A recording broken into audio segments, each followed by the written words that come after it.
السلام عليكم. اهلا بكم في حلقه جديده من اللفيف. النهارده هنكلمكم عن مسجد اسمه الالف عمود. طبعا انت ممكن تكون سمعت الاسم ده، بس ما اعتقدش المسجد ده مش موجود دلوقتي اصلا. المسجد ده كان موجود في اسكندريه. المسجد ليه روايتين، هنقول لكم الروايه الاولى عشان لقيناها في كتاب وصف مصر. لما الفرنساويين دخلوا مصر ابتدوا يسجلوا الاثار موجوده في اسكندريه. من ضمن الاثار الموجوده لقينا في الكتاب موجود مسجد باسم القديس اثناس او مسجد الالف عمود. المسجد ده في الأصل كان كنيسة باسم القديس أثناس، وبعد الفتح الإسلامي لمصر ومع الوقت اتحولت الكنيسة دي لمسجد واتسمت باسم القديس أثناس أو مسجد الألف عمود. طبعا لما الفرنسيين سجلوا المسجد دوت لقوه في حالة سيئة جدا، وده بسبب الإهمال اللي تعرض له على مر السنين. واتربط مسجد الألف عمود بمسجد العطارين حاليا، وده السبب إن من ضمن تسجيل الحملة الفرنسية للآثار لقوا جوه مسجد الألف عمود تابوت فرعوني. التابوت ده بيه 8 فتحات، وهو نفس التابوت اللي متسجل ان هم لقوه في مسجد العطارين. ودي الرواية اللي تعتبر الأقرب للحقيقة بسبب التابوت ده اللي اتلقى في مسجد الألف عمود، وكان هو نفس التابوت اللي موجود في مسجد العطارين. طبعا انت ممكن تسألني وتقولي ازاي مسجد العطارين الصغير دوت كان هو مسجد الألف عمود اللي هو باين من اسمه كان كبير جدا. هقولك وده السبب ان على مر العصور وبسبب الإهمال الشديد اللي تعرض له المسجد اتعمل عليه 4 ترميمات، وفي كل ترميم كان بيتغير من ملامحه تماما.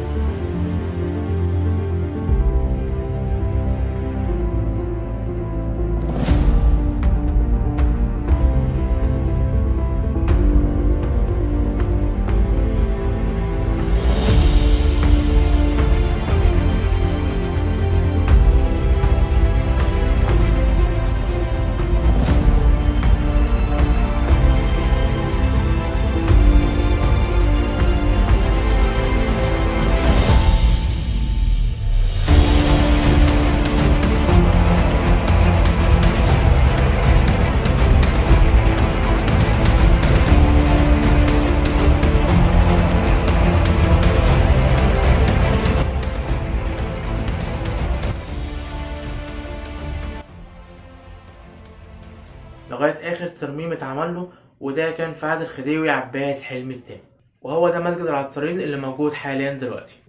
أما بقى الرواية التانية بتقول، ودي الرواية الضعيفة اللي احنا مش متأكدين من صحتها، إن بعد الفتح الإسلامي لمصر ودخول عمرو بن العاص اسكندرية بنى مسجد الألف عمود.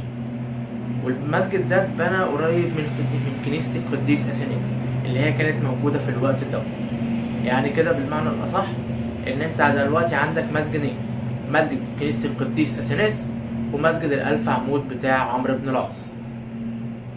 وللأسف برضو المسجد ده مش موجود منه حاجة دلوقتي، لأنه برضو تعرض لنفس الإهمال اللي تعرض له كنيسة القديس أثناس. المسجدين دول مش موجود منهم حاجة في الوقت الحالي غير مسجد العطارين اللي هو في الأصل كان مسجد الألف عمود أو كنيسة القديس أثناس، وهي دي الرواية الأقرب للحقيقة.